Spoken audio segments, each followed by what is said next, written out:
Ça n'a pas changé et c'est pire. Madame était pessimiste, mais je crois qu'elle a raison. Bien, je vais baisser un petit peu le son. Bien, un peu trop. Bien, donc je vais vous passer la parole.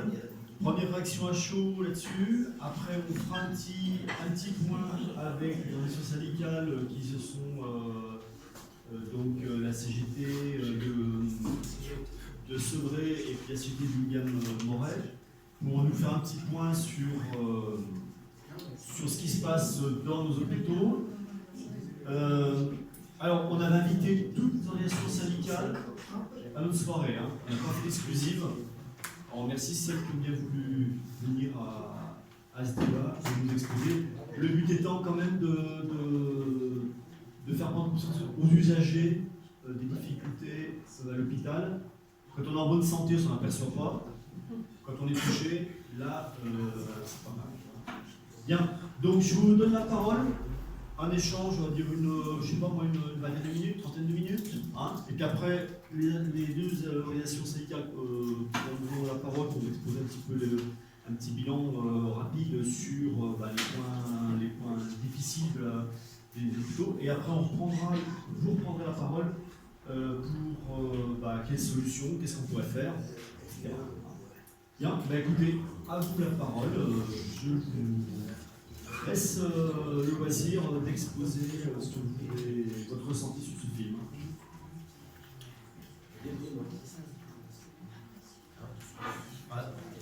Le premier, c'est toujours un petit peu dur. Pardon? Trop de droite, tu penses?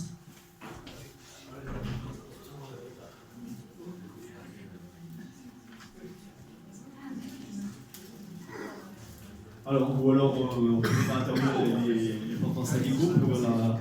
Ah, ça va lancer le débat. Alors, qui commence?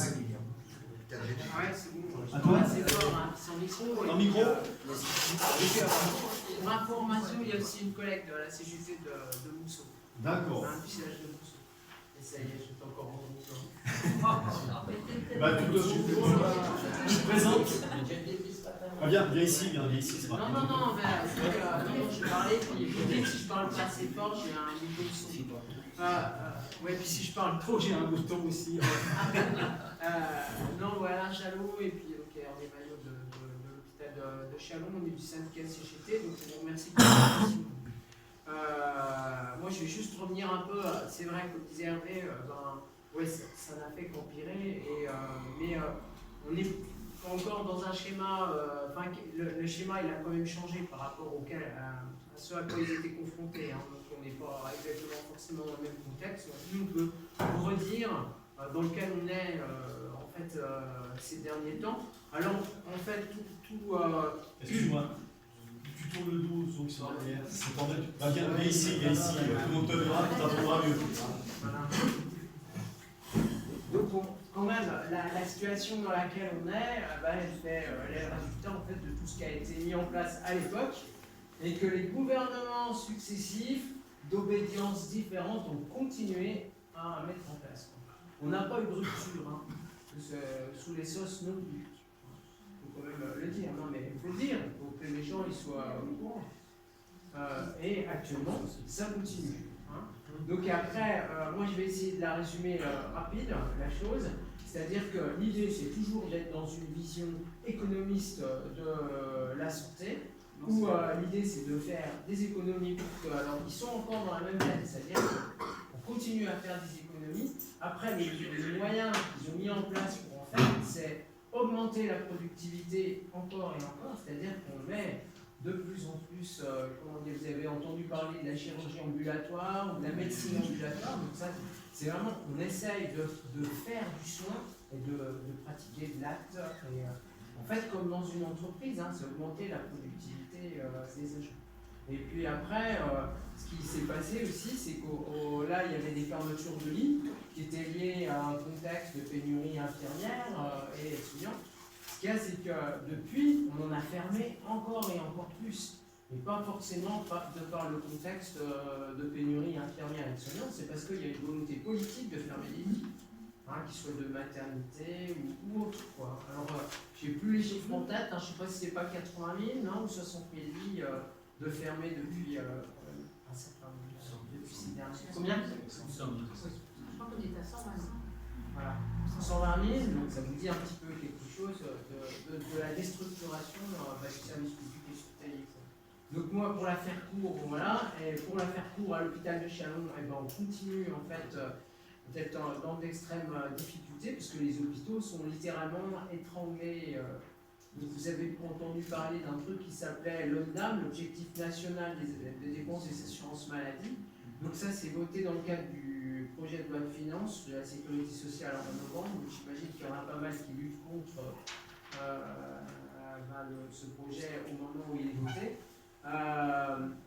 Et cet ONDAM, en fait, il n'évolue pas à la hauteur de ce qui devrait évoluer. Là, tout le monde dit, même les directeurs, même la FHF, la Fédération hospitalière de France, dit qu'il faut que ça évolue de 4,4% pour au moins arriver à gérer toutes les augmentations successives et variées auxquelles doivent faire face les hôpitaux. Seulement depuis, je sais pas, 9 ans, en gros, hein, je crois, c'est... on est à 2,1, 2,2, 2,3, enfin c'est aussi, donc ça fait un différentiel entre 4,4, vous voyez qu'il y a un petit différentiel. Donc petit à petit, en fait, chaque année, c'est des économies supplémentaires qui impactent l'hôpital public. Donc 800 millions encore pour 2020, d'économies malgré tous les effets d'annonce de Mme Buzyn, qui sait bien faire des annonces. Et je crois que c'est un petit peu tout ce qu'elle sait bien faire, enfin, de notre point de vue. Voilà, autrement, nous pour l'hôpital de Chalon, on a fini l'année avec un déficit de 4,5 millions, l'hôpital. Vous rajoutez, parce qu'on a des EHPAD aussi, voilà, ça fait 6,6 millions, voilà, vous l'avez.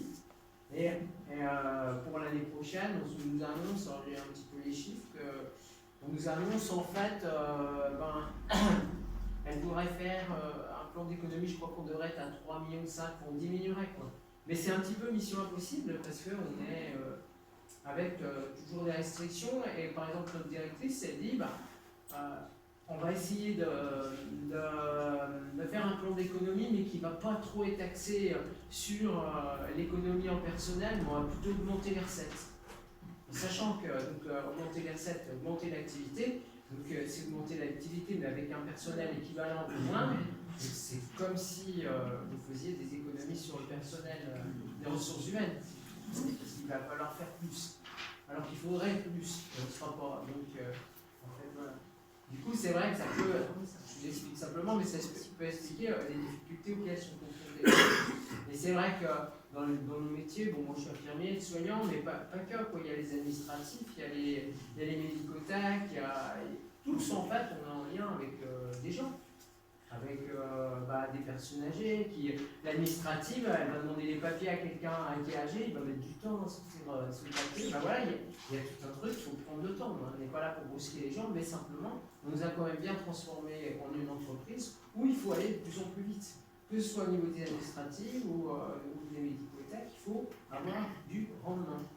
Alors moi, c'est comme ça que j'interprète les choses à l'hôpital. Et c'est vrai que il y a tout plein de choses qui sont pas remises en question par tous ces bureaucrates qui définissent en fait que la politique de santé elle doit répondre à des critères économiques. C'est quoi, moi je suis dans le service de prise en charge personnes âgées.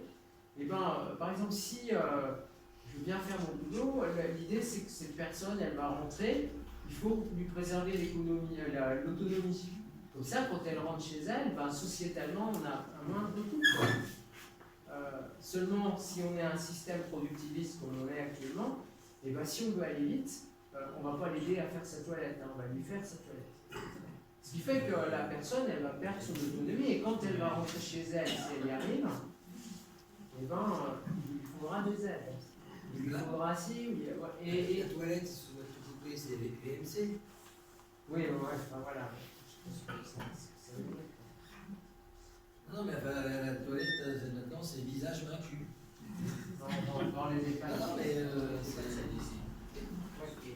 Non, mais dans tous les cas, la chose qui est sûre, c'est que c'est un exemple pour dire que ça marche un peu sur la tête, parce que mais ça, c'est pas compté. Et sociétalement, bah, le coût, s'il fallait faire les comptes, bah, je suis pas sûr qu'on s'y retrouverait. Mais là, dans les faits, ouais, c'est vrai qu'on fait des économies sur l'hôpital public. Après, on est confronté actuellement, mais il y a une conjoncture qui fait que les infirmières ont une grosse pénurie.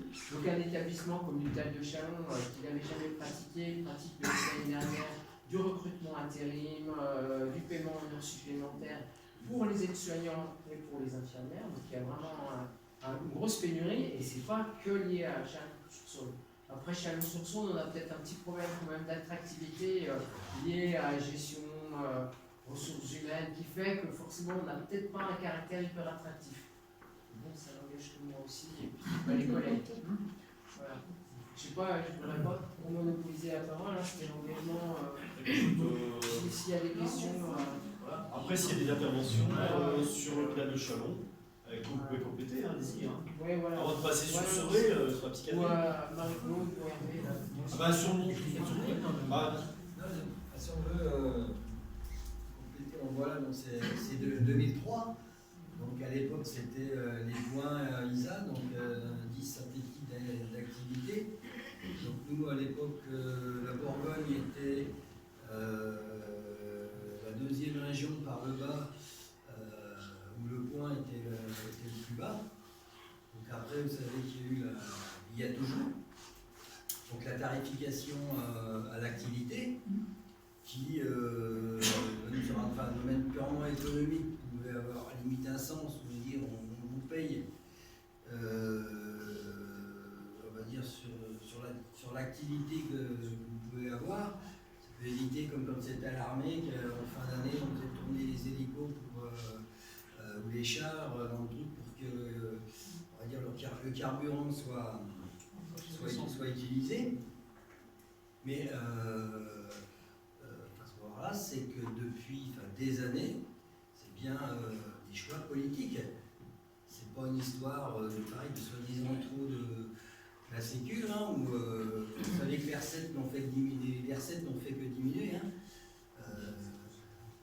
Assez les plus récents, sous Hollande, il y a eu le CICE, hein, on attend toujours le million d'emplois, donc de cotisations qui rentrent dans les caisses de la Sécu. Là, c'était en 2003. C'était dit, le numerus clausus n'a pas été augmenté, hein, c'est l'entrée des étudiants dans les facs de médecine. Sur les spécialités qui manquent, c'est toujours les mêmes, hein, c'est toujours la radiologie, les urgentistes, les gynécos, et je sais plus, c'était les anesthésistes. Sauf que là aussi, ce qu'on a, c'est... il y a 17 ans en arrière, on faisait le constat qu'il manquait déjà ça. Donc logiquement, ce constat-là, 10 ans pour former un machin, on devrait être maintenant, si les choses étaient prises correctement, en 2020, on aurait dû compenser anticiper ça. C'est 17 ans en arrière, on faisait déjà ce constat-là. Effectivement, si on avait voulu, voilà, on aurait pu. Là, on va dire que le robinet a été rouvert, merci Macron. Mais bon, comme c'est dit, il faut minimum 10 ans pour... Il faut des places dans les amphis. Oui, parce que le robinet était rouvert, il y a suppression du numerus clausus, mais il a bien dit que ça devrait rester sélectif. Et donc, pour les infirmières, il n'y a pas de numerus clausus, infirmières. Seulement, c'est les places de formation, il faut qu'elles existent. Et donc, pour finir, on a... là, ce qu'il y a aussi là, c'est que les médecins baissent leur temps de travail. Et ils vont faire, dans le département d'à côté, ils vont faire de l'intérim. Donc on va appeler ça un petit peu aussi, là on est au niveau du sport, des mercenaires dans le sport, mais là, ça existe, c'était l'agence régionale de santé qui est censée, qui est censée organiser l'offre de soins. Là, ils sont dans le pays, ils sont quand même, je pense, les directions d'hôpitaux complices. Parce qu'à un moment donné, le personnel qui veut diminuer son temps, c'est soumis aussi en fonction des besoins des recrutements. Mais là, il y en a, quand on était à l'ARS, par rapport au souci qu'il y avait de fermeture d'une ligne de SMUR à Lens, c'est après que j'ai su que j'ai énoncé ça, et puis que Le mari de celle de l'ARS qu'on avait en face, c'est lui, c'est ce qu'il faisait. Il se gavait voilà, sur le dos du manque de médecins.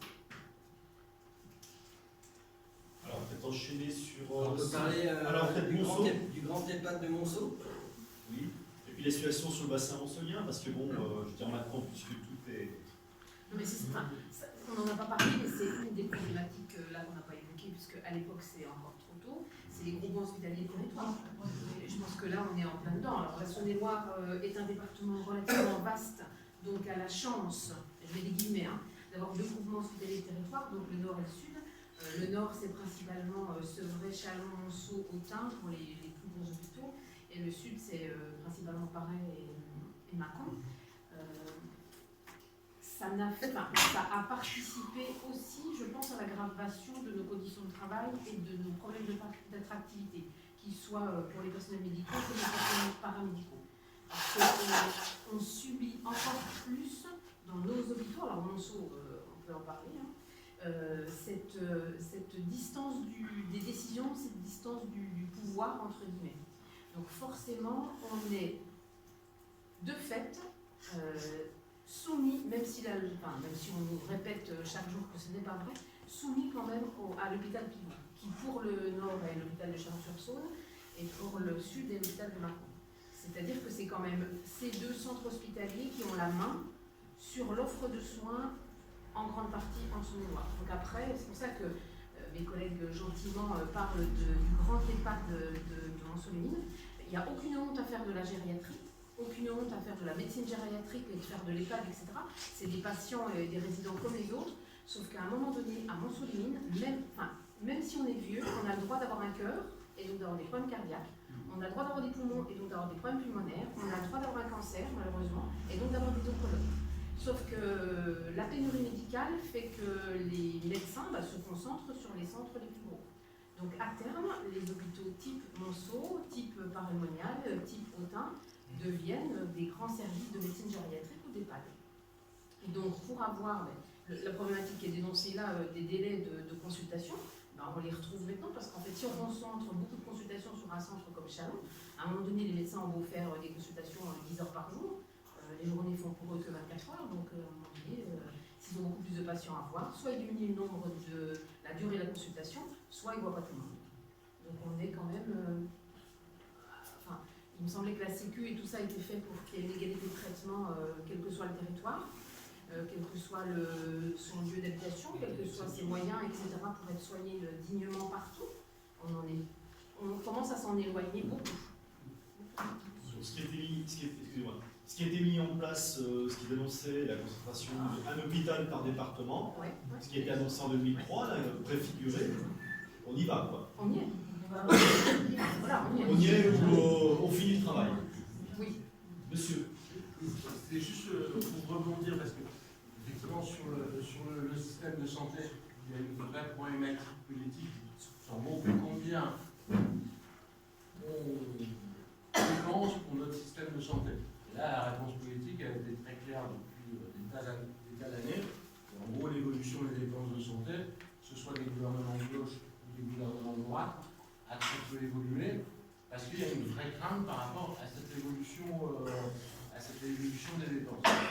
Il y a un problème organisationnel qui a été également pointé avec l'acte 2A qui a été mis en place en 2003 par Chirac, mais préparé par le gouvernement précédent, le gouvernement Jospin, qui a mis en gros le bazar dans un système qui est un système de soins où on doit être dans l'aide et on n'est pas sur le système de tarification à l'acte est quand même un peu compliqué, mais il y a des problèmes qui sont, je dirais, plus criants, au-delà des problématiques de budget. C'est qu'à un moment, il y a une vraie problématique de raréfaction de l'offre médicale qui a été instaurée par le numerus clausus, par... alors pareil, droite-gauche, là, c'est le même combat, qui fait qu'aujourd'hui, sur un service des urgences, si vous augmentez le budget pour avoir un médecin, vous ne l'avez pas. Vous ne pouvez pas l'avoir. Ce qui fait qu'on est face à une problématique qui est très complexe. Qui en plus, l'hôpital est un peu le déversoir de toutes les problématiques, qui s'inscrit dans une problématique plus globale. L'hôpital a aussi des difficultés parce qu'il y a un manque d'organisation de la médecine libérale, avec l'absence aujourd'hui d'un système de garde structurel. Ça peut être le déversoir sur la médecine psychiatrique de toutes les problématiques sociales. Pareil, on fait face à du manque de budget, du manque de moyens. Et finalement, on est sur l'hôpital qui a fait face à des problématiques organisationnelles budgétaires, fait face en gros à tous les problèmes de la société, sans avoir la capacité. Et aujourd'hui, c'est ça le problème, trouver des médecins, trouver des infirmiers. Et j'ose pas, qui a essayé d'embaucher je ne sais combien d'infirmières espagnoles, parce qu'il n'y en a pas.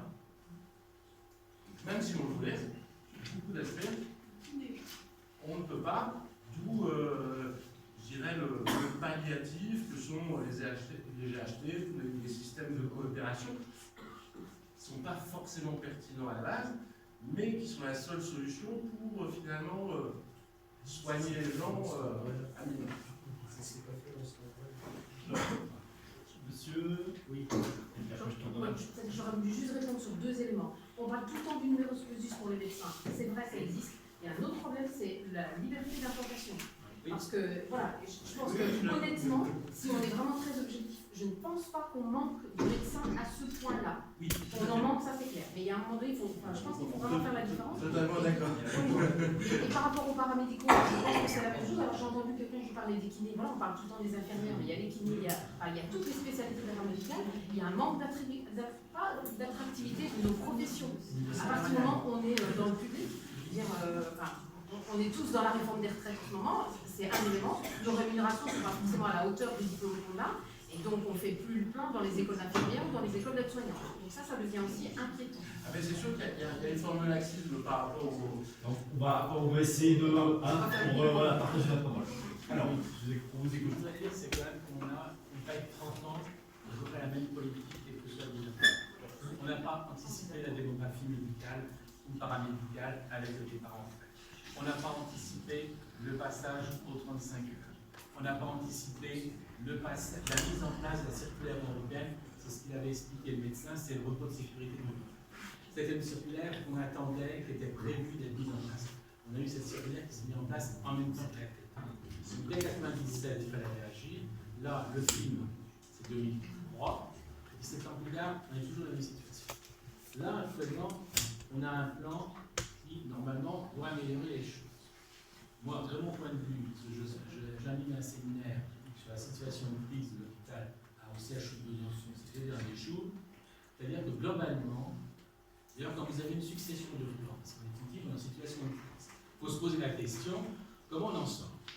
Et quand vous avez une cascade de plans comme on a 2022, le plan gériatrique, le plan des urgences et les plans d'urgence pour l'hôpital, ça veut dire qu'en définitive, quand on a une succession de plans, c'est qu'ils sont mal fagotés. Il n'y a pas de problème. Et qu'en définitive, actuellement, on n'a pas répondu, malgré tous ces plans, aux problèmes des hôpitaux.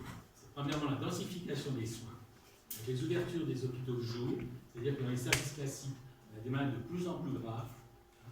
Là, actuellement, j'ai vu tout à l'heure qu'on disait une infirmière, Dieu merci, on n'a pas cette situation à l'hôpital de Chalon, parce qu'on est sur des modules de 22 et divisé par 2.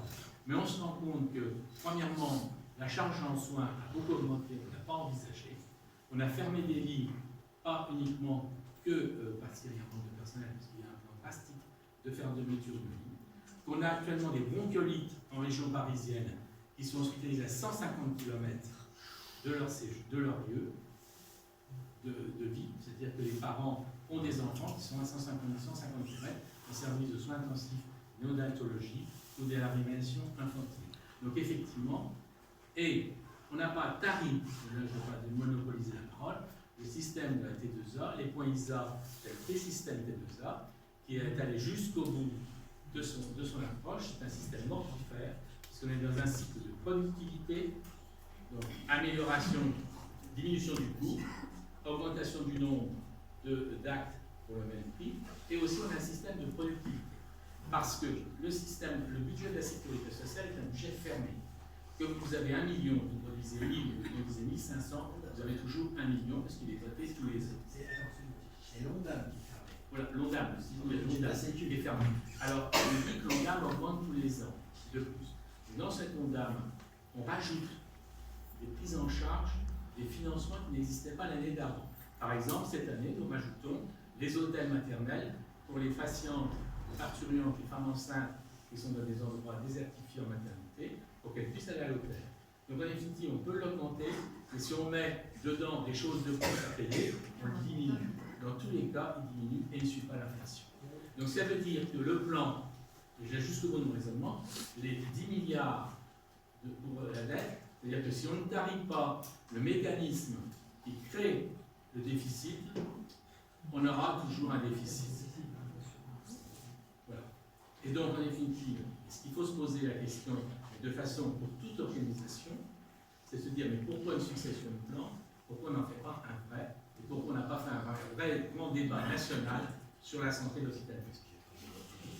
Et dernier point, quand on annule des activités opératoires programmées, on n'est pas sûr que le patient revienne dans l'hôpital public.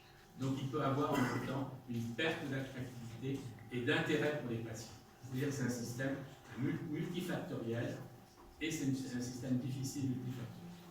Alors, justement, parler de la perte de l'hôpital public, dans le diaporama qu'on avait fait, nous, au niveau que j'avais fait pour le diffuser, au moment de Roselyne Bachelot, de la qualification de la TAESA, c'est à ce moment-là, on pointait déjà le problème de la récupération par les hôpitaux privés, les cliniques privées, qui triaient quelque part les bonnes opérations, celles qui étaient rentables, programmables facilement. Hein, on le dénonçait déjà en 2019. En 2009, pardon, vous pouvez le retrouver sur notre site, j'ai mis le diaporama qu'on avait fait à l'époque. Et les gens pointaient ce problème-là, c'est-à-dire que c'est une médecine à deux vitesses, où d'un côté, un pôle privé avec des dépassements, des délais plus courts, et de l'autre côté, un service public qui se dégrade. Moi, j'ai fait l'exemple pour ma maman qui devait faire des radios à l'hôpital, on n'a pas pu trouver de... Voilà, et on a fait un service privé. Bien, alors, qui voulait revenir? Ah, peut-être on va peut-être parler de la psychiatrie, pour un petit peu aussi avoir une vision plus large. Je dis avec mon camarade Richard. J'ai donné ça pour pointer la lumière dans le... Voilà, je ne sais pas par quel bout prendre les choses pour la psychiatrie, donc on sont tous les deux salariés à l'hôpital de Sevray. Je voulais simplement déjà rappeler l'hôpital de Sevray est l'hôpital psychiatrique des 2/3 nord du département. Il comprend l'hôpital en lui-même, souvent on l'oublie, il faut le rappeler à chaque fois. Il comprend l'hôpital en lui-même, mais aussi tous les hôpitaux de jour, CMP, CATTP, qui font les 2/3 nord du département, soit Monceau, Le Creusot, Autun, Chicharella, Louan, tout le tiers sud dépend de Mâcon, pour des raisons historiques. Donc je rappelle, c'est pas que nous, ça n'est pas qu'un hôpital. Et le virage ambulatoire, il y a longtemps qu'on l'a fait. Parce que le CP existe depuis un demi-siècle aussi. Voilà. Pour autant, quand même, il est bon de... Après, je vais revenir sur le budget. Il est quand même bon de savoir que ça, c'est l'historique, mais puisqu'on parlait des risques de mainmise du privé, il n'y a pas très longtemps, à savoir l'année passée, je pense que le dossier était tranché l'année passée, l'hôpital de jour adulte de Paray-Monial, il dépendait de l'hôpital de Mâcon, vous suivez? Oui. Il dépendait de l'hôpital de Mâcon. Il avait le personnel infirmier et qualifié, mais pas les médecins. Donc, comme pas de médecin, il est resté en stand-by pendant un bout de temps, jusqu'au jour où un organisme privé lucratif, un groupe de santé privé lucratif, pas la clinique de Guérille en l'occurrence, a fait une proposition à l'ARS, écoutez, moi je vais prendre avec des médecins privés, etc. Bon, bref, donc ça, il y a quand même une bataille, donc je suppose qu'on peut remercier entre autres notre directeur, félicitations. Bon, bref, qui a permis effectivement que ça reste dans le giron du public, donc les médecins sont Alors il y a un arrangement mixte entre les médecins, les psychiatres adultes de Mâcon, les psychiatres adultes de Sevray, mais aussi ceux de la clinique de Léry, qui est certes privée lucrative, mais encore familiale. Ce n'est pas un grand groupe financier. Et depuis le 1er janvier 2020, toute la pédopsychiatrie du département dépend maintenant de Sevray, y compris Mâcon, Charolles, Paray-Monial. Toujours pour la même raison, problème de continuité, ça s'appelle ça, de permanence des soins, ça s'appelle comme ça. Bref, les médecins ne pouvaient pas assurer les permanences de pédopsychiatrie à Mâcon. Donc, il fallait trouver une solution, et là, à nouveau, il y a eu un accord entre Sevray et Mâcon, entre pédopsychiatre, direction, etc., qui fait que tout le personnel a été transféré de pédopsychiatrie de Mâcon, etc., a été transféré administrativement, en tout cas sur celui de Sevray, depuis le 1er janvier, c'est tout frais. Voilà, ça vient d'arriver. Donc au moins, voilà des établissements qui sont restés dans le secteur public, ou pour paraître semi-public. Bon, bref, de ce côté-là, nous ne pouvons que nous en réjouir. À terme, la psychiatrie adulte de Mâcon, toute la psychiatrie adulte de Mâcon, Paray, Digoin, Charolles, va subir le même sort parce qu'elle aura de nouveau les mêmes problèmes, pas assez de médecins, de psychiatres adultes cette fois-ci pour assurer les permanences. Il va donc falloir mutualiser les moyens, c'est la même logique que dans le PhD. Donc voilà, les psychiatres de Sevray se débrouilleront pour servir tout ça en mutualisant les choses. C'est aussi pour ces raisons-là qu'on avait jadis des centres médico-psychologiques un peu partout. On en avait des antennes un peu partout. Bon, j'ai cité les grandes villes, mais il y avait aussi Montchanin. Autour de Châlons, il y avait 3 CRTPP, centres d'activité thérapeutique à temps partiel, et un CMP dans des locaux différents à différents endroits de la ville. Pour des raisons encore d'économie d'échelle, mutualisation de moyens, ils ont été regroupés ensemble. Il n'y a plus qu'un CRTPP, un grand, et le CMP, si je ne me trompe, sont sur la même adresse actuellement. Il en a été de même pour la pédopsychiatrie. Toutes les unités qui dépendent de la psychiatrie du Grand Châlons et élargi ont été regroupées dans une nouvelle structure qui est maintenant ouverte depuis 2 ans à Saint-Rémy, qui s'appelle le Centre Willy.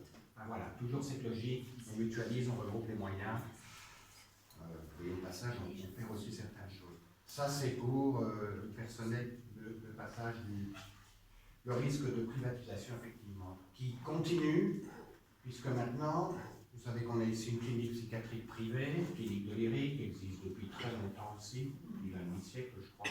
Je ne suis pas natif de Châlons, il me semble que ça date de ça. Et qui reste effectivement familiale. Au début, qui n'avait que des places d'hospitalisation à proprement parler. Puis un jour, cette étendue, il y a eu des places d'hôpital de jour. Et puis là, puisque dans le Jura, sur le secteur géographique de Lons-le-Saunier, puisque normalement la psychiatrie est découpée en secteurs. Chaque secteur géographique de, c'est 200 000 habitants si je me souviens bien, non, 70 000 habitants adultes doivent être desservis par au moins un pavillon de psychiatrie, un centre hôpital de jour, etc. Bref, comme à Louan, ils ont de nouveau un problème de continuité des soins, de permanence médicale, etc. Il y a quelque chose qui est vacant, et donc la clinique de Léry, tout fraîchement, est en train de faire un projet pour gérer à elle seule tout le secteur de psychiatrie de Louan et environ. Donc en clair, ils vont, le projet de récupérer 2 étages de l'hôpital général de Louan, et puis d'y installer tout ce qu'il faut, etc. Et à ce moment-là, si vous êtes de cette région-là, ben vous n'aurez pas le choix, vous êtes privé, puisqu'il paraît qu'il faut faire complémentaire. C'est privé et loin. Ce sera clair. Bon bref, il est évident que syndicalement, nous ne sommes pas très d'accord, donc nous nous rendons compte. Ça se passe aussi dans la manière, je ne vais pas revenir là-dessus, c'est compliqué. On n'a pas été 2 ans en psychiatrie, ou pas encore. Peut-être jamais, parce que c'est compliqué. Quand on est la T2A, il s'agit de mesurer les actes techniques. Le but, c'est de les mesurer. Si on peut les quantifier, les mesurer, vous avez expliqué tout à l'heure très bien, mieux que moi, le fonctionnement. Et à partir de là, on peut normer et réguler. C'est difficile en psychiatrie, qui n'est pas une science médicale comme les autres, puisque c'est surtout la relation humaine qui va compter, même s'il y a l'hospitalisation, du médicament, etc. Et il y a tout ce qui est psychothérapeutique qui est exercé par divers professionnels. Donc on n'a pas la T2A, pour ce vrai, il n'y a que 6 lits. Même 4, je ne sais plus trop. 6 lits, c'est bien ça, d'addictologie. Pareil, qui fonctionne depuis 3 ans. qu'on a ouvert cette unité d'addictologie. Pour quelle raison? Parce que ça allait ramener des sous au budget. Ah, c'était clairement dit. C'est clairement dit. De la même manière, on a pour ceux qui connaissent, on a une unité d'hospitalisation à Sevray de 15 lits pour les troubles anxio-dépressifs. Bref, c'est la psychiatrie qui nécessite l'hospitalisation pour les adultes, mais qui n'est pas lourde. On n'est pas dans la psychose, la démence, etc. On est censé y passer un court séjour. Et depuis le 1er janvier, effectivement, officiellement, pour des raisons cliniques, il serait quand même judicieux que le week-end, c'est pas utile que ce pavillon soit ouvert. Ça serait mieux que les malades reviennent chez eux, ou si vraiment ils sont très très mal, qu'ils aillent dans un autre pavillon temporairement. Voilà ce qui est dit. La réalité, c'est l'argument économique qu'il y a derrière. On enlève 2 jours le week-end de la semaine, on fait des économies, quelques économies d'effectifs au passage, on enlève 2 postes, et en même temps on fait plaisir à l'élève, je vais y revenir, parce que si nous n'avons pas la T2A, nous avons quand même un budget. Le budget l'Ondam, c'est la même chose que pour tous les établissements, sauf que en psychiatrie, ces 3 dernières années écoulées, a été mise en place la péréquation intra-régionale. En clair, les riches, entre guillemets, ont donné aux pauvres. La Chartreuse a donné à Sevray. Saint-Hilly, à Dole, a donné à Neuvillars, à Besançon. Ce qui, vous voyez, met les hôpitaux aussi en concurrence. Nous avons quand même un collectif régional, on s'entend encore, fort heureusement, mais voilà, ça nous met en concurrence. Donc, ce surplus, en quelque sorte, dont on a bénéficié, nous a permis, je dirais, de mieux supporter l'austérité budgétaire.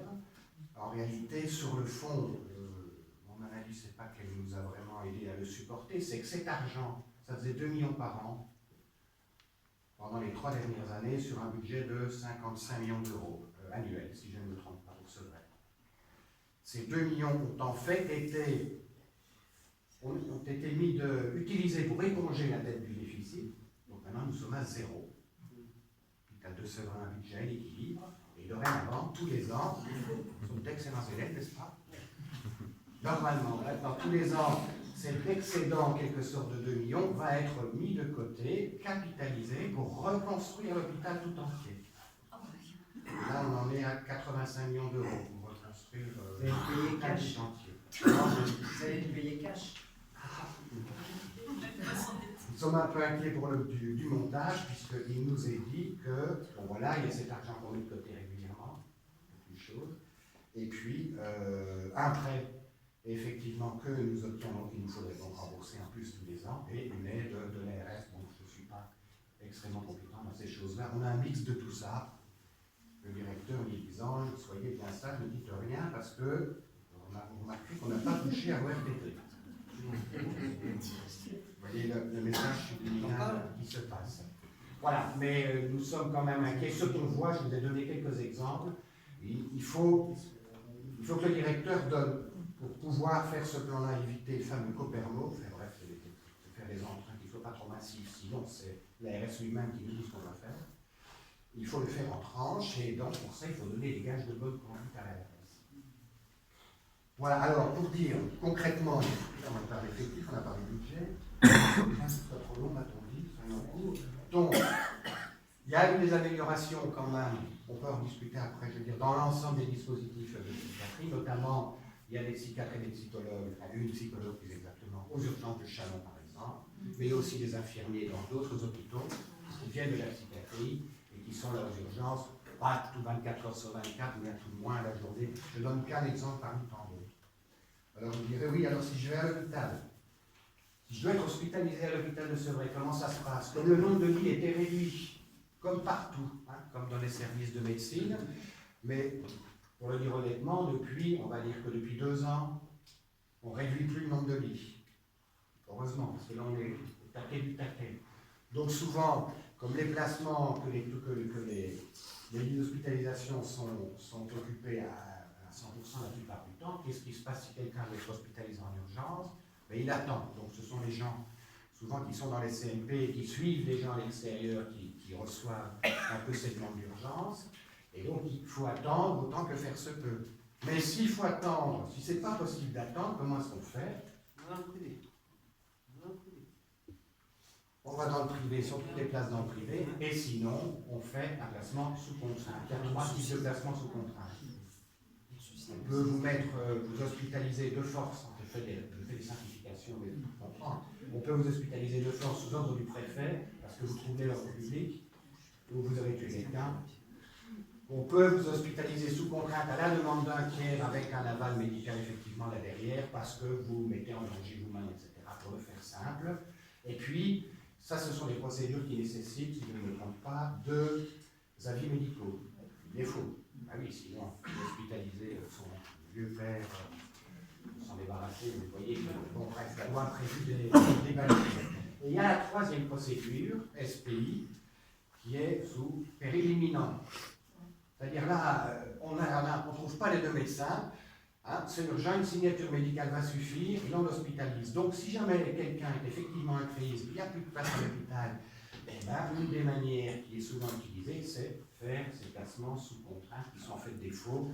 Mais là, l'hôpital est obligé de les prendre, donc comme on a vu dans le film, sauf que ça s'applique à la psychiatrie pour le coup et pas aux services médicaux. Donc, ça, c'est quelque chose qu'on voit augmenter. On voit augmenter aussi tout ce qui est sécuritaire. Alors, ce vrai n'est pas le pire, hein, de tous les hôpitaux psychiatriques. On peut considérer qu'en Saône-et-Loire, nous sommes bien lotis par rapport aux autres hôpitaux psychiatriques, je dirais, de l'ensemble de la France. Donc, on peut considérer que le sécuritaire, il augmente. Dans tous les hôpitaux psychiatriques, on a vu, sans être embauché petit à petit, des vigiles.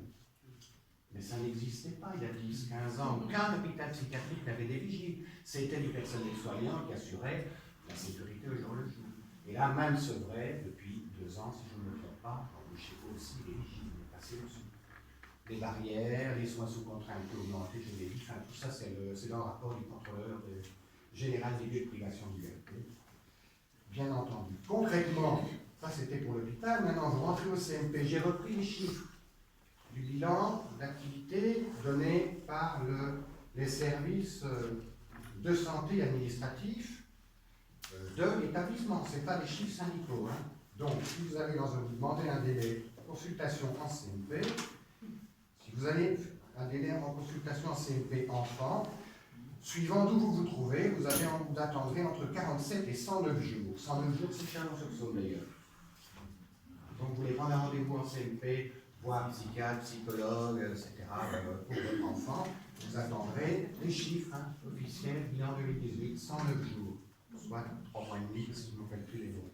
Ça, c'est pour les enfants.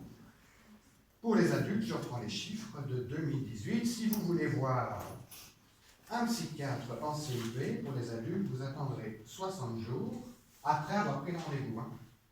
Pour un psychologue, 60 jours aussi. Pour un infirmier, 20 jours. Ce qui n'est plus du tout vrai pour l'infirmier. On est à 2 mois d'attente. Sur autant. Sur Creusot, parce que je travaille au Creusot, j'ai changé. Parce qu'il n'y a plus de. Sur Creusot-Autun, il n'y a plus de psychiatres libéraux. Ça n'existe plus. Donc si vous voulez aller voir un psychiatre, ce sera forcément un psychiatre. Et il n'y en aura plus parce que le Creusot-Autun, c'est pas très attractif. Donc il faut rêver. Et ils ne viendront plus forcément. Et donc, juste pour finir, par conséquent, les chefs, alors maintenant c'est pareil, passons sur la sécurisation, ça ne va pas vous intéresser beaucoup, mais le chef de pôle qui s'occupe des CNP, tout ce qui est extra-hospitalier, adulte en l'occurrence, la politique de la chefferie de pôle a donc été la même que ce qu'on a vu exactement dans le film pour les services de médecine. Donc, les délais, il y a moins, les délais, on s'efforce de les rendre moins longs, je dis texto, hein, mais sur un mode de soins dégradé. Ça, c'est moins la mode aussi. Vous savez, on fonctionne en mode dégradé. Je pense que c'est tiré de l'informatique. Ces règles-là. Voilà. Donc, pour pouvoir quand même répondre à la demande suffisamment, on réduit la fréquence des rendez-vous, mais on en réduit la durée aussi. Non, je dis l'inverse. On augmente le nombre de rendez-vous, mais on en réduit ici. On en réduit la fréquence, on en fait moins pour une même personne, et les rendez-vous durent moins longtemps. Donc vous ne serez pas accueillis dans les mêmes conditions. Hein. la chose est claire, mais bon, voilà, une manière de s'adapter. Tout ce qui est non urgent, c'est le bilan qui est le pôle, hein, c'est pas le syndicat qui le dit. Tout ce qui est non urgent est bifurqué, tu viens de le dire, sur le libéral. Il y a aussi la télémédecine, pour en toucher un mot si vous voulez. Et puis priorité aux sorties d'hospitalisation et aux obligations de soins. Et là, c'est une obligation légale. On est obligé de le suivre. Alors, pour vous dire un mot sur la télémédecine, j'ai eu un retour. Plus fort, faut que tu parles plus fort. Pour vous dire un mot sur la télémédecine, j'ai eu un retour cet après-midi. Elle marche très bien sur Chalon. Quand vous faites fonctionner la télémédecine sur Autun, ça ne fonctionne pas. Mais pour quel... En psychiatrie? Ouais.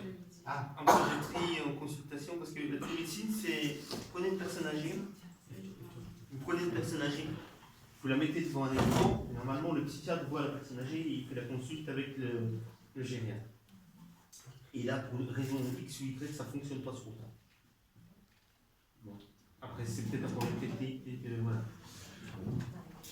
Après, c'est quand même une source de progression. J'ai visité le secteur psychiatrique de Rouen il y a pas longtemps. Ils ont mis en place des collaborations avec le médico-social où ils intègrent notamment des outils tels que la télémédecine. Je fais court, hein, mais c'est des personnes avec troubles psychiatriques dans des appartements autonomes qui peuvent avoir une connexion. Ça bascule sur la sauce dans la journée, ça bascule sur l'hôpital en fin de journée. Ça permet, ça fonctionne bien, et ça permet, puisqu'on parlait de problématiques de moyens, hein, quand on coordonne, qu'on amène des moyens techniques, ça permet de baisser le recours aux urgences. C'est-à-dire qu'on peut, il y a au bout du fil une infirmière, faire de la préévaluation, faire de la rassurance, sur le secteur psychiatrique de Rouen, qui a d'autres problématiques, qui ne sont pas gâtés en termes de budget, c'est quand même un des moyens, les moyens techniques, télémédecine, téléconsultation et la coordination avec les autres acteurs, un des moyens d'avoir moins de pression sur l'hôpital, c'est-à-dire pouvoir travailler plus sereinement et avoir moins de personnes qui viennent. Mais c'est aussi mettre un pansement sur nos dos. C'est un pansement, mais qui améliore la qualité de soins. Hein. C'est pas. Non, je suis pas sûr que ça va dans la conséquence. Alors, Plus. pardon. après je m'assieds. Il y a une chose dont on ne parle pas souvent, et j'allais dire, peut-être à la CGT comme ça, parce qu'on a nos fondations, on va dire, matérialistes, en quelque sorte. On parle souvent des effectifs, des budgets, etc. Tout ça, on sait bien. Mais on ne parle pas des méthodes de travail. On ne parle pas assez, en tout cas, des méthodes de travail. Donc, je tiens à souligner quand même en psychiatrie, les méthodes de travail qui nous sont imposées par l'ARS changent fondamentalement notre travail. Tout ce qui avant, moi je lis régulièrement les textes réglementaires qui sortent jusqu'à faut faire des appels à projets. L'ARS envoie des projets et il faut que les établissements réagissent, publics ou privés, etc. Le premier qui saute dessus, il a le budget. C'est comme ça que ça marche. Oui, c'est comme ça que ça marche maintenant. Voilà, donc j'en prends un tas d'exemples. Donc, et tous ces nouveaux projets font appel à, c'est écrit en bouclet, il faut utiliser la réhabilitation psychosociale. C'est ça. Pendant un temps, je me dis, bon, on ne retrouve plus psychanalyse, psychothérapie institutionnelle, parce que, allez, c'était hégémonique pendant un temps, c'est passé, mais il n'y a pas que ça qu'on voit. J'entends même pas parler sur les textes, hein, d'hypnose, de thérapie systémique, de MDR, tout ce qui est psychothérapeutique, c'est mis de côté. Là, en tendance, elle est claire. Il ne s'agit plus de soigner en prenant en compte la personne globale. Maintenant, on est affligé de troubles comportementaux, neurocomportementaux. Il faut rééduquer. En clair, c'est ça. Et par exemple, dans les CMPP de Nouvelle-Aquitaine, ils sont sommés depuis le 1er janvier par leur ARS de changer tout. Ils ne feront plus que ça. Donc ils vont s'occuper de troubles 10, ils vont appliquer des batteries de tests, vont faire de la rééducation, et tout ce qui était un peu, on essaie de comprendre qu'est-ce qui se passe derrière votre problème, qu'est-ce qu'il y avait dans votre histoire, comment vous vivez ça. Bref, on se parle, quoi. Tout ça, c'est en train d'être bazardé, puisqu'il faut absolument, le maître mot, c'est que le patient sorte de l'hôpital, parce que l'hôpital, l'hospitalisation, c'est cher. Ça, c'est le fondement de tout. Donc tout est bon pour qu'il sorte. Donc voilà les méthodes qui s'imposent et qui dénaturent notre travail et qui nous dépriment des points.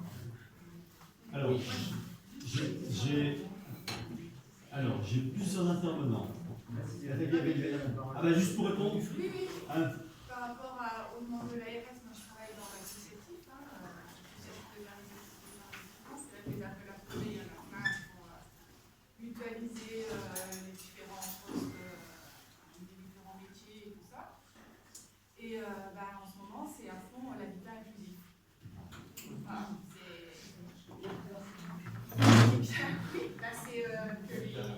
moi je suis accueillie publique.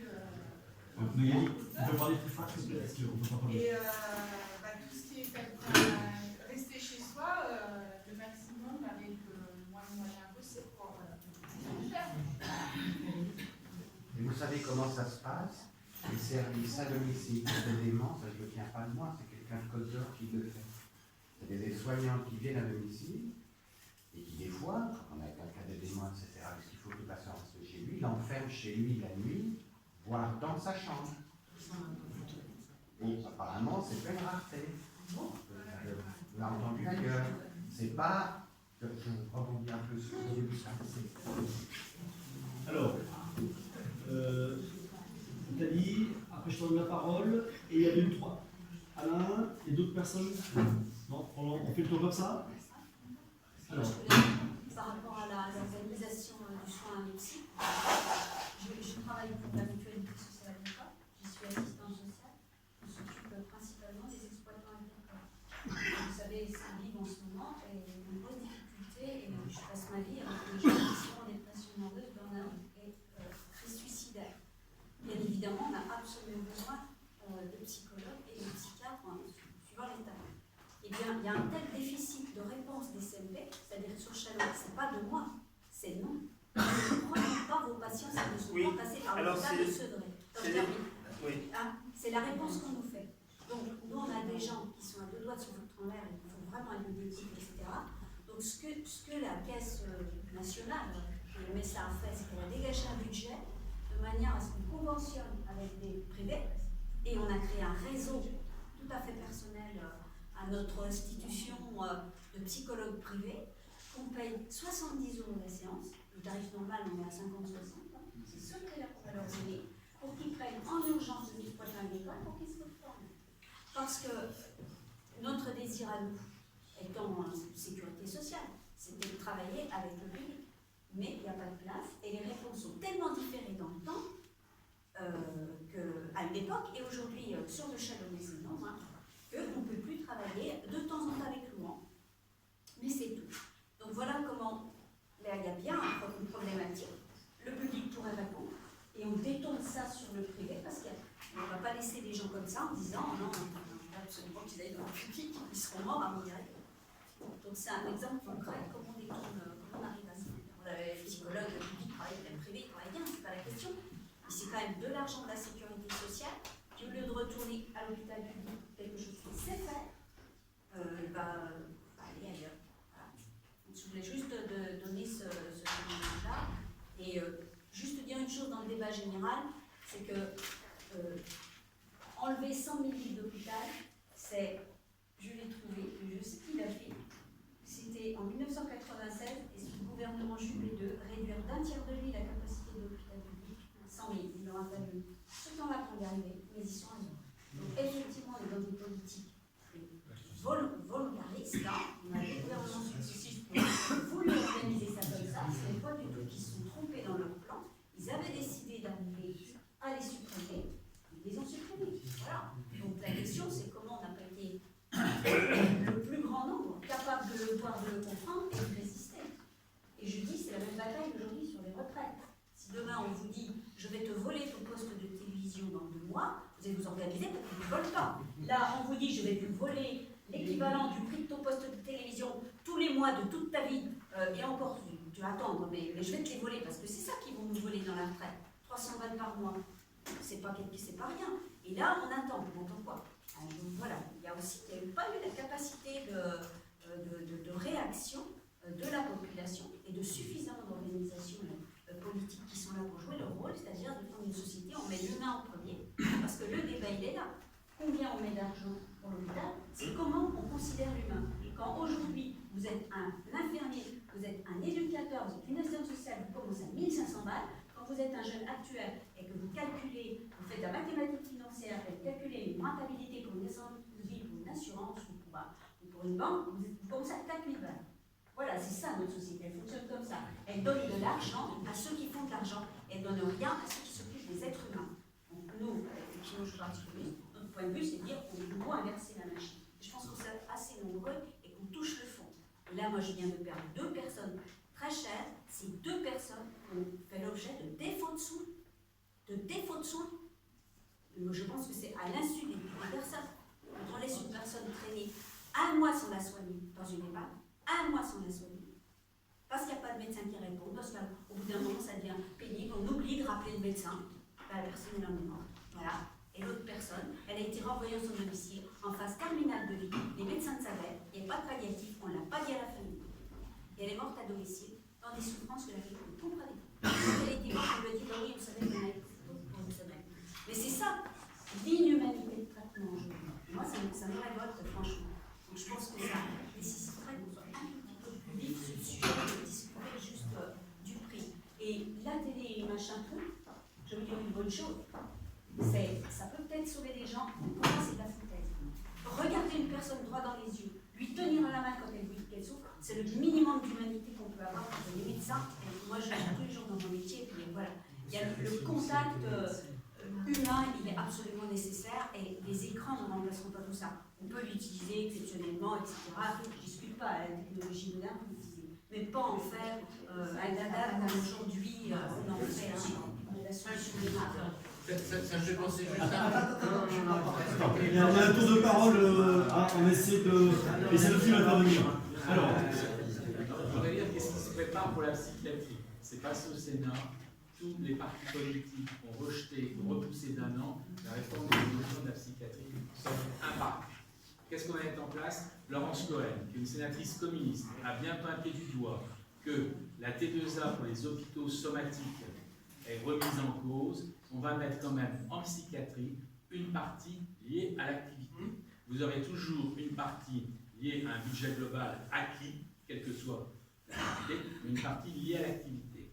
Ça veut dire qu'on met en place dans la psychiatrie, c'est ce qu'avait soulevé Laurence Cohen, sénatrice communiste, comme quoi la T2A a montré ses failles sur les hôpitaux, mais on va la mettre en psychiatrie. Par exemple, en psychiatrie, on va avoir une année glissante avec des hospitalisations répétées, et plus l'hospitalisation sera répétée, moins on aura de financement.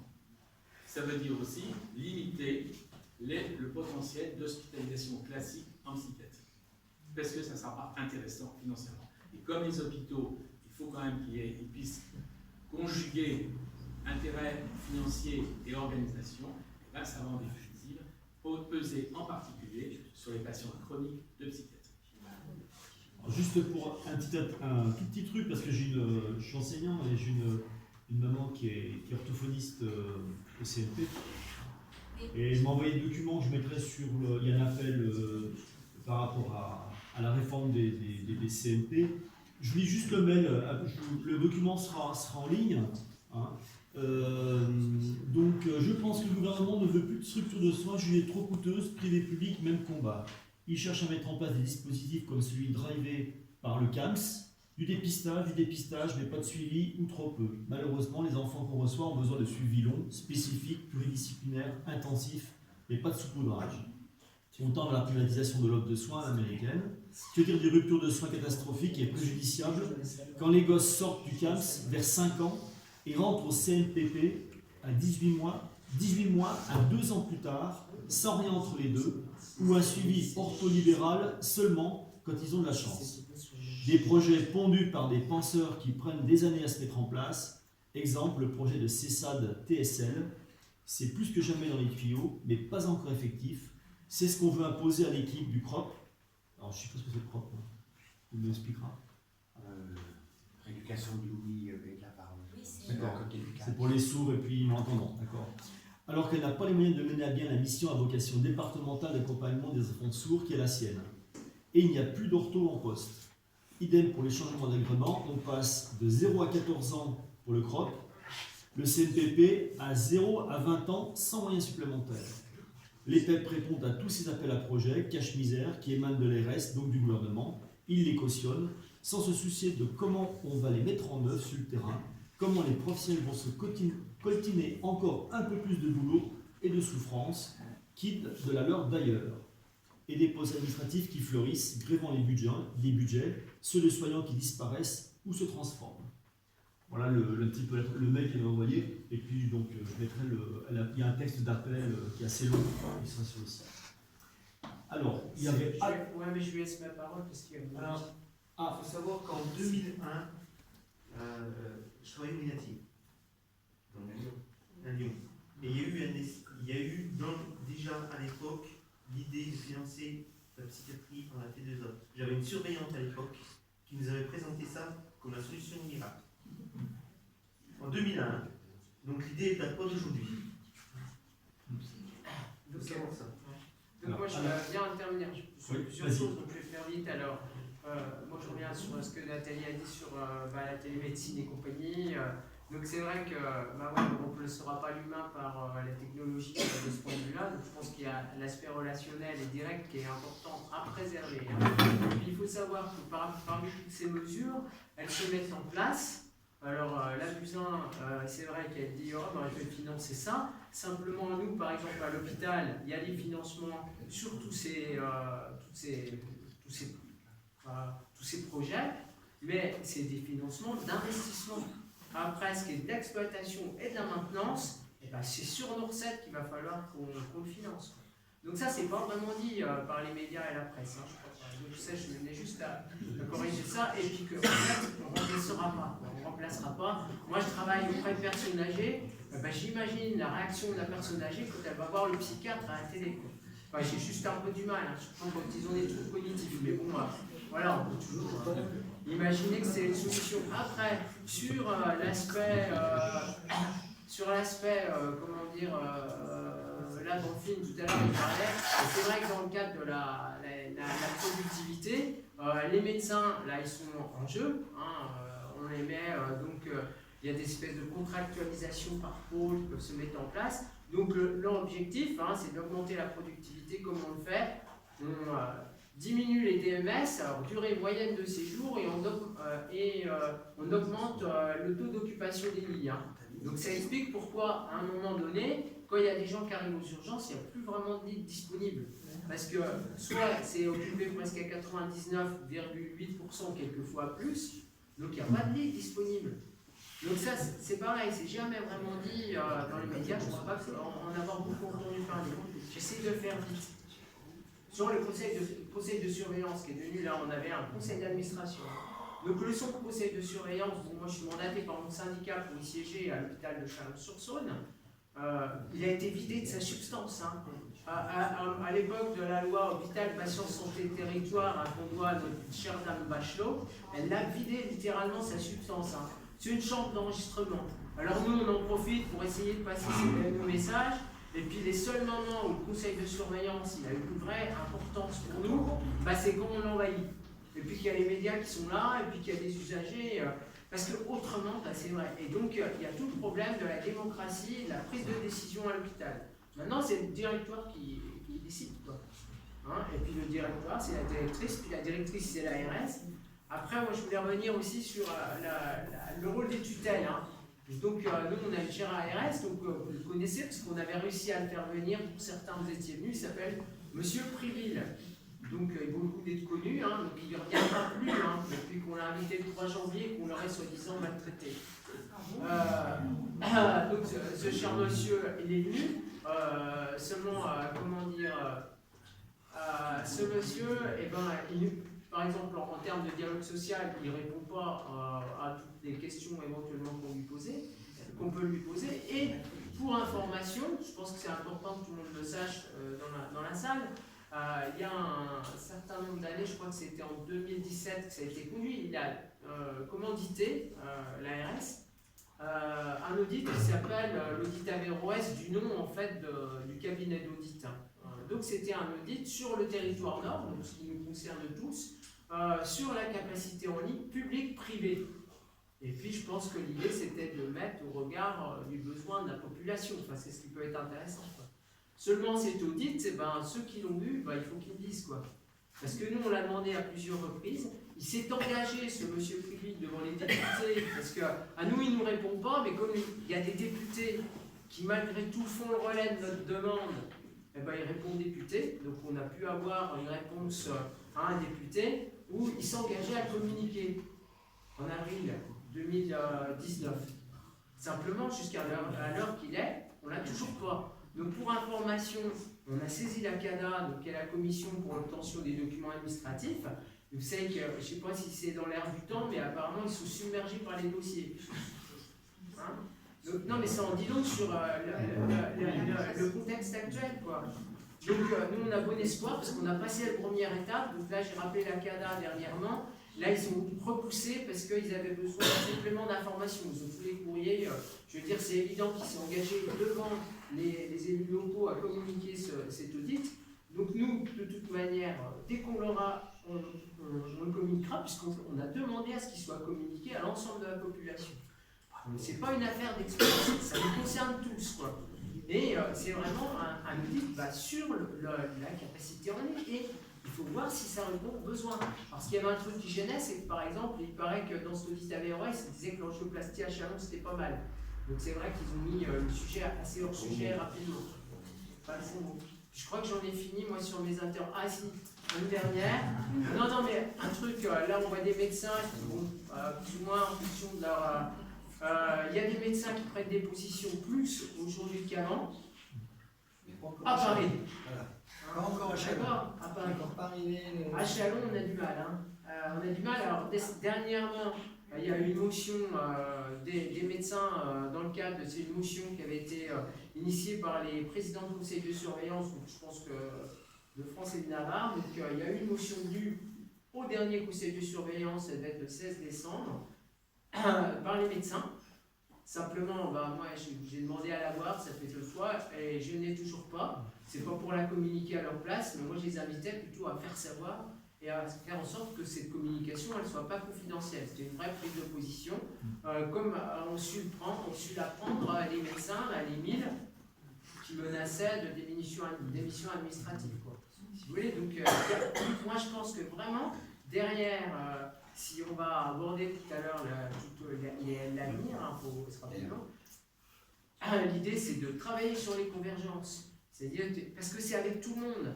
Et puis c'est avec eux aussi, les médecins, ils ont un pouvoir. Même si eux disent, oh maintenant on n'a pas tant de pouvoir que ça. L'autre fois on les rencontre et ils nous disent ça. On était un infirmier et soignant. Puis on dit, si vous croyez que vous n'en avez pas, alors je ne sais pas ce qu'on devrait penser, quoi. Mais n'empêche que nous on pense qu'on en a. Les personnels hospitaliers, ils en ont aussi. Et les usagers, ils en ont encore plus, quoi. Je veux dire, et c'est vrai que nous, en tant que conseil de surveillance, même si une coquille vide et une chambre d'enregistrement, si on avait des vrais représentants des usagers avec une réflexion politique, parce qu'on en a des représentants d'usagers, et je ne vais pas les critiquer plus que ça, mais sur l'aspect politique et par rapport à tout ce dont on vient de parler, il n'y a pas. Voilà. Alors, je m'arrête là. On pense qu'effectivement, il y a urgence à créer des convergences et puis notre système de santé médico-social, c'est un sujet éminemment politique. Et c'est une des raisons d'être du Parti communiste, c'est de provoquer la réflexion et puis d'avancer des propositions. Alors, nos propositions, je ne vais peut-être pas vous en faire la lecture. On les a rédigées, elles sont sur un tract, je vous invite à le prendre en partant. On est assis sur le site, mais effectivement, il y a comment on redéfinit le partage des richesses, parce que tout ce qui s'est fait au sortir de la guerre d'Algérie, tout ce qui s'est fait, tous les moyens qui ont été mis, et maintenant, après tant d'années de paix, on n'aurait pas les moyens de satisfaire une population qui n'a pas augmenté considérablement par rapport à l'évolution du PIB, qui a plus que doublé. Donc c'est vraiment des choix politiques, et on arrive à une confrontation de plus en plus aiguë entre un système capitaliste qui continue sur sa lancée, et puis les ruptures qui se créent au niveau social, démocratique et écologique. Alors, moi je vous propose de réfléchir justement on va, je ne sais pas quelle heure il est là, mais on va peut-être pas trop tarder non plus. 28h40, 10h, voilà, vous voyez moins le quart, un truc comme ça. Ouais. Alors, on parlait de convergence. Nous, notre proposition de débat et puis d'action, elle est bien sûr ouverte. On était préoccupés par ce sujet-là, on pensait qu'il était important. On a mis en place ça. Mais notre objectif, c'est bien sûr de rassembler le plus largement possible pour faire des actions, pour garder notre système de santé et l'améliorer, parce qu'on voit qu'il a pris quand même un bon coup dans l'aile. Donc, nous, on a une proposition de chaîne humaine le 15, mais qu'est-ce qui serait possible de faire de manière très large? On ne détient pas le monopole de la satisfaction sur les hôpitaux. Qu'est-ce qui serait possible de faire de manière très large pour qu'il y ait une prise de conscience des usagers vers quoi on va? Parce qu'il y a aussi ça, cette prise de conscience. On dit toujours que on va pas nous laisser crever dans la rue, quoi. Or, il y a des pays, je citerai le Chili par exemple, il y a une commission, je ne sais plus, ils ont un nombre de gens énorme qui sont morts faute de soins, parce qu'au Chili, il y a deux systèmes, il y a un système privé et un système public qui est en lambeaux. Les gens regardent dans la rue en France. Aussi, oui, mais pas encore dans les mêmes proportions, parce que le système, on voit qu'il est en rupture. On avait quand même le premier système de santé au monde. Et puis là, tu l'as dit tout à l'heure, je vais insister, mais c'est pas parce que je suis adhérent au Parti communiste aussi, mais que là on le voit sur les retraites. Il n'y a que le Parti communiste quand même qu'on entend clairement sur aussi bien contre la réforme actuelle et qui a proposé une contre-réforme. Parce que là, son hôpital public, c'est également ce parti la politique qu'on entend défendre là clairement l'hôpital public. On fait des propositions, après c'est mis au débat. Alors, oui. Alors moi je fais pas de politique, mais je me permets juste de... je viens d'en faire juste avant.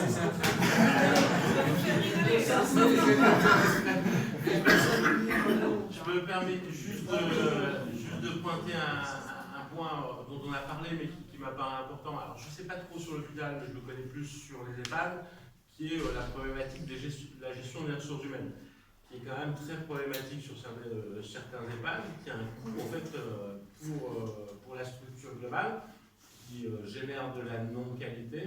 On a aujourd'hui, de part, une grille des salaires qui est absolument pas adaptée, notamment avec des très bas salaires, des taux d'absentéisme qui sont assez phénoménaux. On peut avoir des EHPAD à 20-25% de taux d'absentéisme. Alors je connais moins l'hôpital.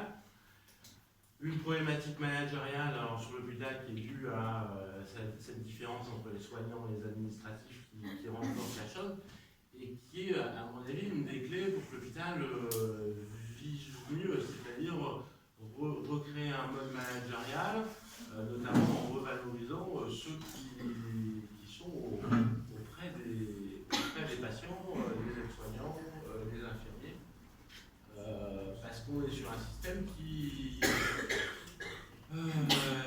est en voie d'asphyxie, vu les taux d'absentéisme et de maladies qui augmentent d'année en année. Marie-Pierre. Oui, simplement, je vous remercie, messieurs, mesdames, les professionnels, d'intervenir dans un débat comme on le veut, nous, au Parti communiste. Moi, j'interviens simplement en usager de l'hôpital, de tous les services de santé, des généralistes, des kinés, des hospitaliers, tout ça. Et ce que je veux dire aussi, c'est important, quand on met un bulletin de vote dans une urne, il faut penser aux conséquences. Il ne faut pas simplement penser au bon sourire, aux bonnes poignées de main bien grasses, serrées dans la rue. Je veux dire, il faut penser à toute la politique qui peut être derrière un élu. Même si le gouvernement veut que les élus qui se présentent aux élections municipales de cette année n'aient pas d'étiquette, parce que voilà, c'est bien plus avantageux pour le président qui est en place. il faut quand même bien réfléchir. Quand on met un bulletin de vote dans une urne, il y a une politique qui est derrière. Et je veux dire, malheureusement, le Parti communiste, ça fait très longtemps qu'on pointe les difficultés dans les hôpitaux. Surtout, Jean-Paul Armand, il a fait un excellent travail dans les années 2000 et 90. Et je veux dire, les usagers, on ne les a jamais vus soutenir le Parti communiste. Donc voilà la première chose que je veux dire. Et ensuite, malgré toutes les difficultés que les professionnels ici viennent de dire, moi je leur tire mon chapeau. Parce qu'on est toujours quand même accueillis. Je prends l'exemple dans les services publics, je prends l'exemple de l'hôpital de Chalon. On est toujours bien accueillis, je veux dire, on est accueillis par des infirmiers, des aides-soignants, des secrétaires médicales, toujours avec le sourire, alors qu'on sait que derrière, il y a de la souffrance.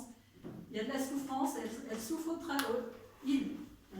Souffre au travail parce que c'est des rythmes d'enfer.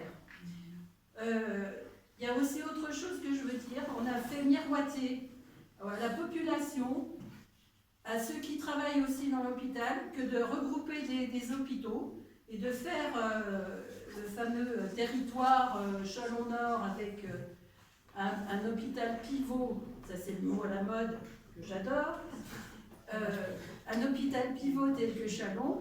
On a fait croire au personnel qu'il y aurait davantage de personnel, par exemple, je cite un exemple parce que j'en entends parler par ma fille, au service pédiatrie, on a supprimé les accueils d'enfants au Creusot, les accueils d'enfants à Monceau.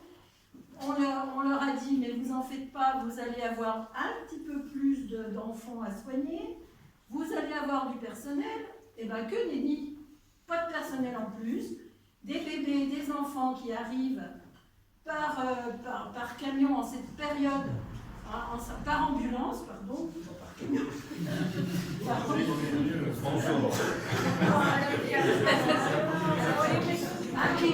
Qui arrivent de la contrée éloignée du département de l'Ouest, c'est des familles qui font des 120 km, qui arrivent à l'hôpital.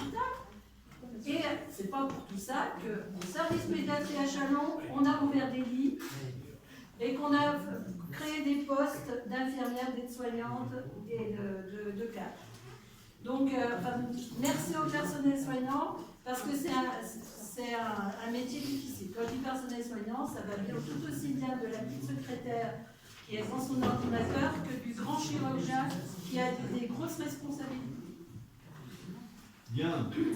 Alors, il commence à se faire un petit peu tard, là. Un petit mot. Alors, un petit mot pour finir. Après, on vous propose de boire un petit apéro. On pourra continuer de discuter et puis de refaire le monde. Et moi, le monde médical, on va s'arrêter là. Oui, alors, on finit. Alors, sur les revalorisations salariales ou les primes, juste un petit bémol par rapport à ce que vous disiez. Ça veut dire que si on donne plus d'argent aux gens en termes de salaire, eh ben on augmente le titre 1. Et actuellement, l'objectif des établissements en termes de dépenses, c'est de diminuer la masse salariale. Donc on n'est pas là-dedans. Ensuite, juste un bémol aussi, les urgences, par exemple, ont eu des primes. Vous savez, les personnels des urgences, parce qu'ils se sont battus, ils ont des primes. 100 € par mois pour les personnels affectés aux urgences.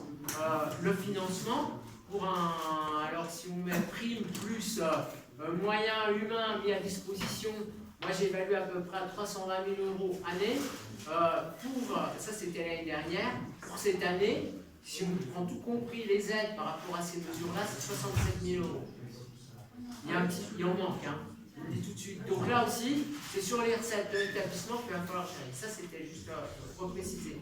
Ensuite, je pense qu'il est juste important de bien discuter sur ce qu'on peut faire ensemble. Moi, je voulais juste dire que les personnels hospitaliers de France et de Navarre vont se mobiliser le 14 février. Il y a une journée, donc c'est un vendredi. Donc on ne manquera pas ce jour-là. De toute façon, il y aura quelque chose qui se passera localement. Il y a des collègues qui vont partir à Paris. Et on ne manquera pas d'annoncer et de relayer l'initiative de chaîne humaine qui aura lieu le lendemain. Après, l'autre chose à dire, c'est vrai qu'il y a quelques années, quand on a voulu faire cette initiative, où on avait regroupé, il me semble qu'il y avait des gens d'attaque, des gens, on était plusieurs acteurs, hein, il y avait le PC, il y avait bien le PS à l'époque, puis il y avait nous. C'est vrai qu'il faudrait qu'on arrive à se retrouver pour voir, parce qu'on ne va pas le faire ce soir, pour voir ce qu'on peut envisager, pour voir comment derrière il pourrait, parce que nous, notre idée, c'était qu'à un moment, il puisse aussi y avoir sur Chalon un collectif de défense de l'hôpital public, comme il peut y avoir sur Montceau-les-Mines, hein, parce qu'il y a un collectif qui s'appelle le CODEF à Montceau-les-Mines, c'est des militants, ils se battent pour leur hôpital. Alors après, ils ont plus fort à faire encore qu'ici, parce que hélas, l'hôpital de Montceau-les-Mines, il est quand même dans le collimateur sacrément, et puis il est vraiment en énorme difficulté de plein de points de vue. Mais peut-être que ça peut être des choses qui peuvent être envisagées. Moi, je ne sais pas, après, avec toutes les volontés. Ce que je sais, c'est que quand il y a eu le mouvement pour l'angio, hein, eh ben, on s'est tous retrouvés un petit peu dans le même dans la même équipe. On va faire, je veux dire, on sait bien qu'on va avoir des désaccords sur un certain nombre de choses, mais peut-être que sur ces sujets-là, on peut arriver à voir vers ce vers quoi on veut. Et nos désaccords d'aujourd'hui, des désaccords, voilà, parce qu'il y a aussi partager, trouver des solutions. On voit bien que ça ne peut pas continuer comme ça. Non, voilà. Hein, on voit bien qu'on va vers la catastrophe. Et au début du débat, je parlais d'une crise majeure épidémiologique, mais on n'a pas discuté. Mais comment on sera en capacité de faire face à ça, vu l'état actuel de la santé en France, hein. Mais bon, alors, je vous remercie. Au nom du Parti communiste, je vous remercie d'être venu, d'avoir participé. Vous avez nos propositions aussi sur la table. Il y a le chapeau aussi, si on peut renvoyer quelques sous à la société, on peut quand même les remercier parce qu'il y a quand même un travail derrière. Hein. Et puis, je vous donne rendez-vous le 15 et puis peut-être dans d'autres actions que peut-être vous organiserez de votre côté. Nous, on est prêts à participer. Merci.